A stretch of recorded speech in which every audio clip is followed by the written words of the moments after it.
मेरे भगवत प्रेमियों,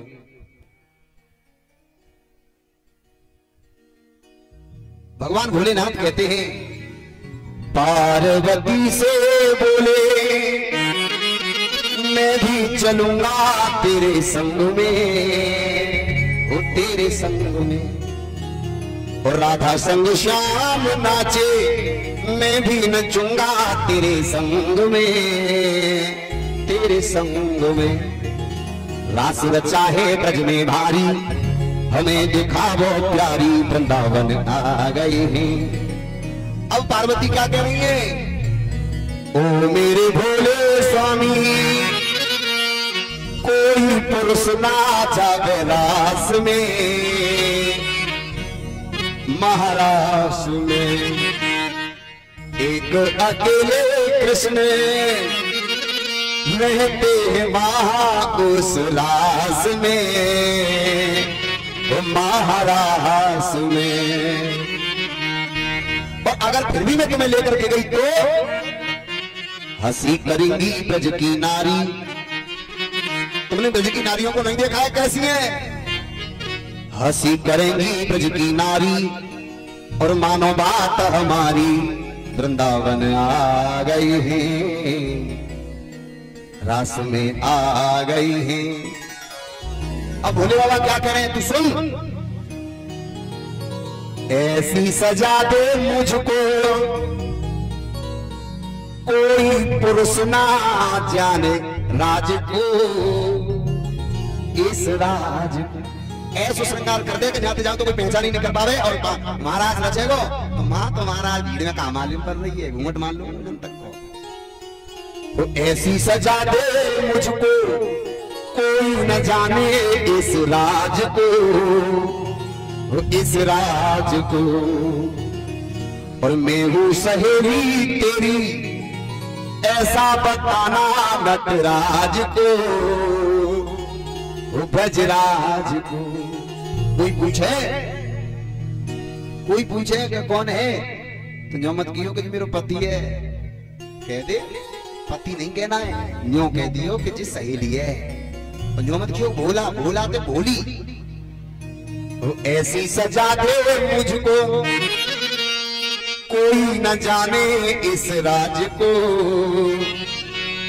इस राज को। और मैं हूँ सहेली तेरी ऐसा बताना नटराज को, ब्रजराज को। लगा के सुरमा लगा के लाली,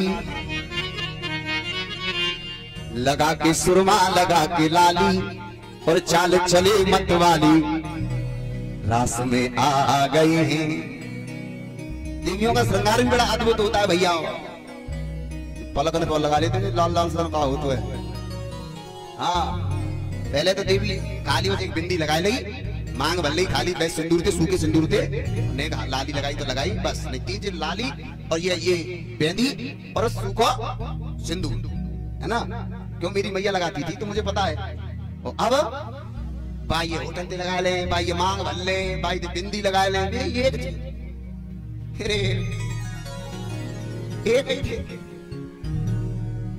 साड़ी पहन के हाँ हाँ भगवान भोलेनाथ महाराज में जा रहे हैं। और जब महाराज में जब पहुंचे तो क्या हुआ? भगवान ने देखा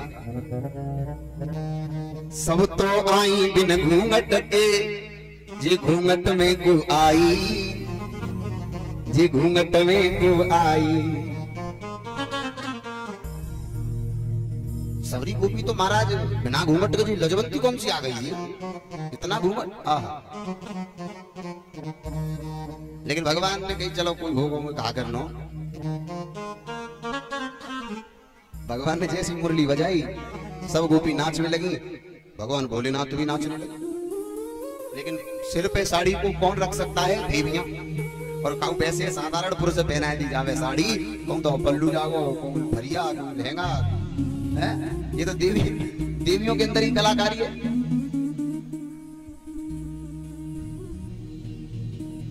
मेरे भगवत प्रेमी, भोले बाबा तो नाच ही रहे हैं, नाच ही रहे हैं। भगवान ने मुरली को बंद करो, क्योंकि गोपियां ने देखा बगल में जो गोपी कहाँ है, तो कोई गोपा आएगा जो पूरे में भगदड़ मच गई। भगवान ने मुरली को बंद करो और बाबा तो नाच ही रहे, नाच ही रहे। उन्हें ध्यान आया कि मुरली बंद है गई है, बगल में कोई दिखाई ना दे रहे हो तो क्या उन्हें देख लेगा, और मारो साड़ी को खींचा, तुरंत घूमट मारो। भगवान कन्हैया बोले बाबा अब तो तुम देख ले, हाँ अब तो तुम देख ले। हाथ जोड़ करके बाबा खड़े, तुम बाबा तुम यहाँ क्यों आए? यहाँ सिर्फ देवियां गोपियों का, सिर्फ ओनली गोपियों के लिए अनुमति है, देवताओं के लिए अनुमति नहीं है। क्योंकि किसी भी देवता ने, किसी भी पुरुष ने, किसी भी महात्मा ने काम पे विजय प्राप्त नहीं की है। और जब कामदेव महाराज में पहुंचा तो भगवान श्री कृष्ण ने कामदेव को उल्टा लटका दिया। अब भोले बाबा पहुंचे, किसी ने काम पे विजय प्राप्त नहीं की। भगवान भोलेनाथ भी तो विष्णु के रूप में न्योछावर रह गए, ब्रह्मा जी भी।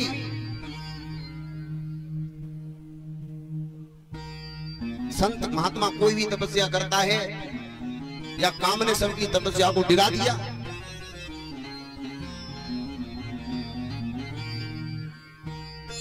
भगवान श्री कृष्ण भोलेनाथ से कहते हैं बाबा तुम्हारा आना या वर्जित था, लेकिन तुम क्यों आ गए?